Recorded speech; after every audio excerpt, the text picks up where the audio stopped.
Halo sahabat, Assalamualaikum. Apa kabar? Semoga selalu sehat dan bahagia. Terima kasih sudah subscribe dan setia menonton video-video SLMTTV. Mudah-mudahan sahabat semua dilimpahkan rezeki yang berkah dan berlipat ganda. SLMTTV kembali hadir menyapa sahabat semua dengan alur cerita film pilihan. Kali ini, film yang akan dibahas berjudul Bhagirata.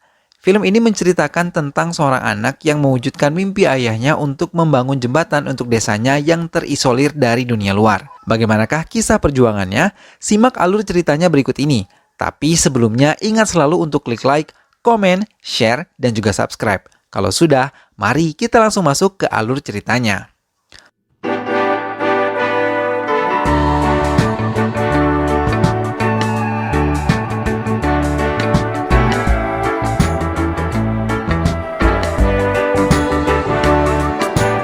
Empat puluh tahun yang lalu di Krishnalaka, seorang pencuri menyelinap bersama anak lelakinya. Namun karena kecerobohannya, ia membangunkan beberapa penduduk dan mengejarnya.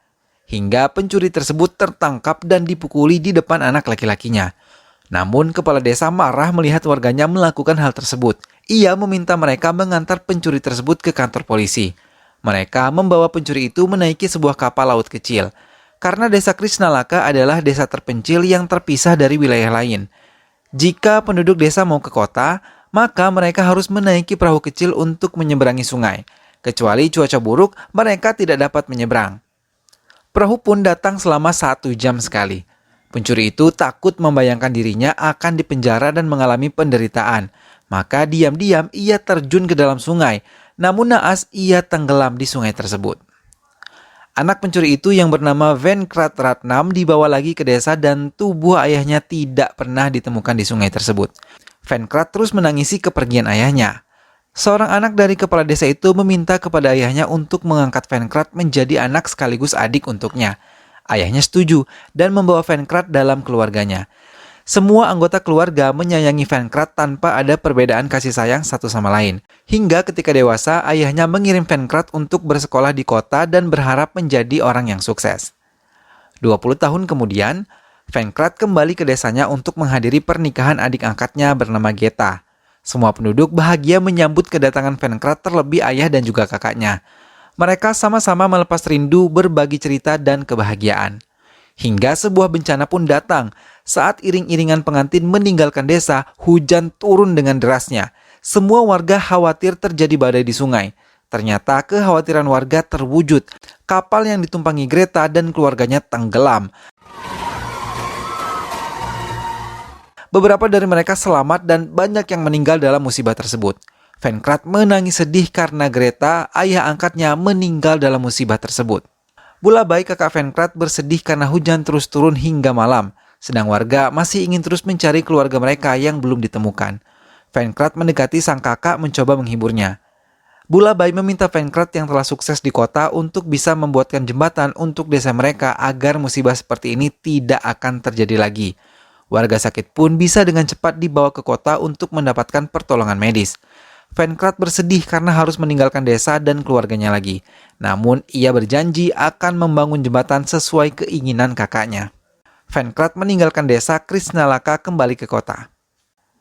20 tahun kemudian, Venkrat tak juga datang untuk membangun jembatan seperti mimpi Bulabai. Ibunya selalu menanti kedatangan Venkrat di tepi sungai sambil berdoa di kuil. Seorang ibu muda berlari menggendong anak laki-lakinya yang terkena gigitan ular. Ia terus menggendongnya ke tepi sungai untuk dibawa ke kota menolong jiwa anaknya. Namun penduduk lain mengatakan bahwa perahu baru saja pergi dan akan kembali 1 jam kemudian. Sang ibu berlari lagi kembali ke desa sambil berteriak-teriak meminta tolong warga lain hingga anak tersebut meninggal tak tertolong. Bulabai yang melihat kejadian tersebut merasa sedih. Semua warga menyalahkannya dan mengatakan Bulabai pembohong karena tak juga mendirikan jembatan bersama Venkrat.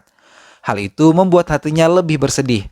Namun ia sangat yakin adiknya Venkrat akan mewujudkan semua cita-citanya.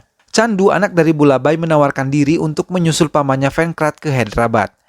Mendengar hal itu, Bulabai meminta seseorang temannya mendapatkan alamat Venkrat di Hyderabad. Setelah mendapatkan alamat, Bulabai mengizinkan Chandu untuk pergi menemui Venkrat dan memberi persiapan yang baik untuk Chandu selama di sana. Chandu pun pergi meninggalkan desa menuju Hyderabad untuk menemui pamannya.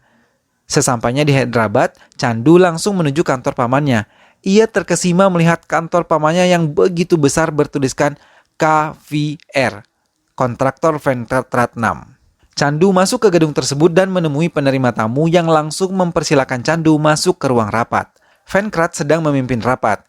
Ia sedikit terkejut ketika memperkenalkan diri sebagai Chandu, anak Bulabai yang berasal dari Krishnalaka. Anggota rapat keluar ketika mengetahui ada keluarga jauh menemui Venkrat. Chandu bahagia melihat paman Venkrat yang sudah sukses. Chandu membuka semua isi tasnya di depan Venkrat dan memberikan semua oleh-oleh yang dibawakan oleh ayah dan juga ibunya. Chandu menceritakan bahwa di desanya tidak ada kemajuan. Ayahnya selalu berharap Venkrat datang dan membangun jembatan untuk desa mereka. Namun tiba-tiba Venkrat mengatakan tidak akan membangun jembatan itu karena warga desalah yang mengakibatkan Venkrat menjadi yatim piatu. Venkrat berniat melupakan janjinya kepada Bulabai. Venkrat malah memberikan sejumlah uang untuk Chandu dan mengatakan uang tersebut bisa digunakan untuk mengganti biaya yang telah digunakan keluarga Chandu selama membiayai pendidikan Venkrat. Chandu terkejut melihat perubahan sikap pamannya. Ia lupa diri akibat harta dan tidak memedulikan keluarga yang sangat menyayanginya di desa. Venkrat malah membuang semua makanan yang dibawa Chandu dari desa dan memanggil satpam untuk mengusir Chandu keluar dari kantornya. Dengan kecewa, Chandu melangkahkan kaki keluar kantor Venkrat. Di tengah hujan deras, Chandu menelpon ayahnya di desa. Ayahnya mendengar suara Chandu begitu bahagia karena Chandu berhasil menemukan Venkrat. Bulabai terus menanyakan kabar Venkrat dan bertanya tentang jembatan yang ia impikan. Bulabai mengatakan ia hidup karena harapan dan mimpi Venkrat akan membangun jembatan. Bulabai akan mati kecewa jika Venkrat tidak membangun jembatan untuk desa mereka. Mendengar semua perkataan ayahnya, Chandu terdiam merasa bingung harus mengatakan apa. Mendengar harapan ayahnya yang begitu besar, maka Chandu terpaksa membohongi ayahnya dan mengatakan Venkrat sedang mempersiapkan pembangunan dan akan mengajak pemerintah untuk bekerja sama. Mendengar semua perkataan Chandu menimbulkan semangat baru pada Bulabai. Ia meminta Chandu untuk membantu pamannya di Hyderabad. Chandu mengiyakan permintaan ayahnya. Chandu berpikir bagaimana caranya mewujudkan mimpi ayahnya tersebut. Karena tidak memiliki uang lebih, maka Chandu menginap di taman dekat hotel. Seorang gadis mengamati dari kamar hotelnya, memperhatikan kekonyolan Chandu dan merasa kagum atas kebaikan hati Chandu.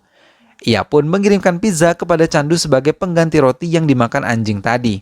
Chandu merasa bersyukur walaupun bingung siapa yang mengirim pizza kepadanya.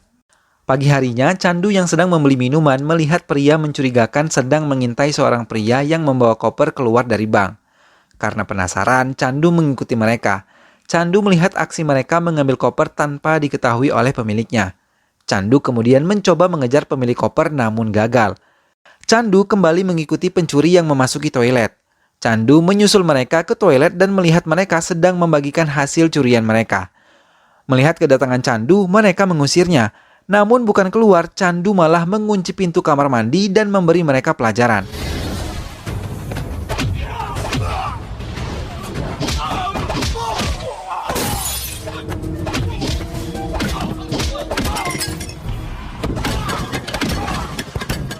Walaupun sendiri, Chandu mampu mengalahkan mereka dan membawa kopernya.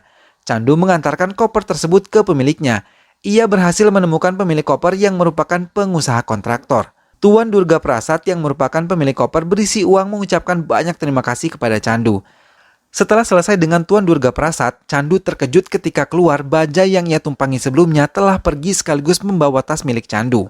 Namun beberapa hari kemudian Chandu berhasil menangkap supir bajai yang mencuri tasnya dan menyerahkannya ke kantor polisi. Sweta, gadis yang selalu memperhatikan Chandu, mengajak Chandu bekerja di perusahaannya. Chandu menerima tawaran tersebut. Ia kemudian bekerja sebagai mandor di perusahaan Yadana yang ternyata merupakan anak perusahaan Tuan Durga Prasad. Chandu bekerja dengan sangat baik. Hasilnya tidak mengecewakan semua kliennya. Bahkan Tuan Durga Prasad memberikan modal kepadanya untuk mendirikan perusahaan kontraktor di bawah naungan perusahaan Durga Prasad. Dengan senang hati, Chandu menerimanya. Melihat keberhasilan Chandu, Venkrat merasa tersaingi. Maka ia meminta anak buahnya untuk menghabisi Chandu. Di dalam perjalanan, Durga Prasad sudah memperingatkan Chandu bahwa Venkrat adalah manusia serakah. Tiba-tiba anak buah Venkrat telah mengepung Chandu dan Tuan Durga Prasad.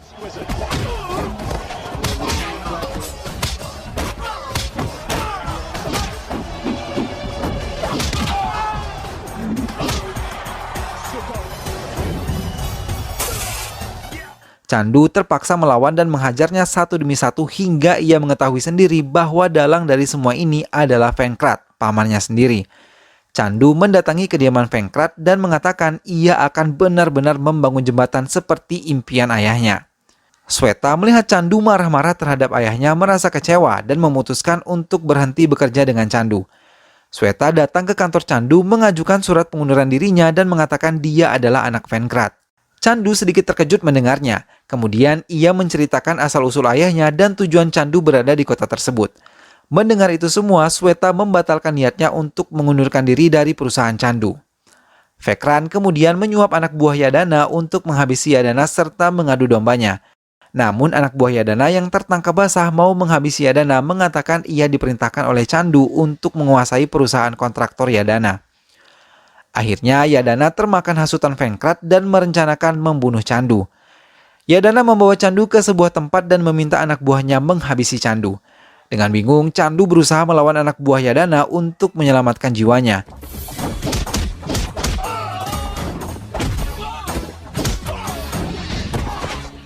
Yadana pun hanya mengalami luka-luka saja, karena tidak ada niat Candu untuk menghabisinya.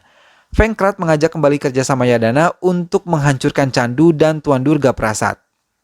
Yadana menyetujui kerjasama tersebut. Venkrat memulai taktik baru dengan mendekatkan diri menolong masyarakat sekitar yang membutuhkannya, hingga orang-orang merasa simpati dan menghilangkan dugaan Venkrat adalah manusia pelit dan juga serakah. Candu yang sudah menyatakan cintanya kepada Sweta mengajaknya ke desa Krishnalaka mengunjungi keluarga Candu yang ada di sana. Keluarga Candu sangat bahagia menyambut kehadiran Sweta. Mereka tidak mengetahui Sweta adalah anak Venkrat. Setelah kembali dari desanya, Candu dijebak oleh Venkrat. Ia ditangkap polisi dengan laporan penganiayaan Yadana. Mengetahui hal tersebut, Tuan Durga Prasad membawa pengacara untuk membela Candu dan tanpa sepengetahuan Venkrat, Candu berhasil dibebaskan. Venkrat merasa bahagia karena perusahaan ia termasuk kontraktor yang bekerja sama dengan pemerintah untuk proyek besar. Tanpa ia ketahui, Candu berhasil memasukkan proposal pembangunan di desanya dan Perdana Menteri sudah menandatangani proyek tersebut. Ia meminta perusahaan Venkrat untuk menanganinya. Semua usaha Candu berhasil karena Yadana membantunya. Venkrat sama sekali tidak mengetahui jika Yadana mengkhianati dirinya. Setelah penandatanganan proposal itu, Venkrat baru mengetahui bahwa perusahaan dialah yang akan membangun jembatan di desa Krishnalaka, membuatnya marah dan meninggalkan Hyderabad. Sweta mengetahui ayahnya meninggalkan Hyderabad melaporkannya kepada Candu. Mereka membuat rencana pengancaman Sweta dan meminta Venkrat menjemput Sweta di desa Krishnalaka. Dengan berat hati, Venkrat meninggalkan bandara dan menuju desa Krishnalaka. Betapa terkejutnya ia saat menaiki perahu, semua penduduk mengadakan sambutan luar biasa. Venkrat terdiam dan terperangah. Apalagi saat ia sampai di desa, Bulabai memeluknya melepaskan kerinduan selama ini. Semua warga desa mengetahui jembatan akan segera dibangun. Mereka sangat antusias dan juga bahagia. Venkrat tidak menyangka begitu besar harapan mereka terhadap dirinya. Venkrat hanya bisa menangis haru di pelukan Bulabai. Venkrat melihat Candu di antara para penduduk. Ia kemudian mengucapkan banyak terima kasih kepada Candu karena ia telah membuka pintu hatinya yang selama ini dibutakan oleh harta dan kekuasaan. Ia berjanji akan benar-benar membangun desa dan jembatan sesuai harapan penduduk desa. Bulabai dan Venkrat yang mengetahui hubungan Candu dan Sweta memberikan doa restu untuk kebahagiaan mereka. Film pun selesai. Nah sahabat, itulah tadi kisah film Bhagirath. Semoga sahabat terhibur setelah menonton video ini. Saksikan terus video-video SLMTTV yang lain ya. Dan ingat selalu untuk klik like, komen, share, dan juga subscribe. Terima kasih sudah menyimak video ini sampai akhir. Kita ketemu lagi di video-video selanjutnya ya. Sehat selalu dan sampai jumpa. Wassalamualaikum.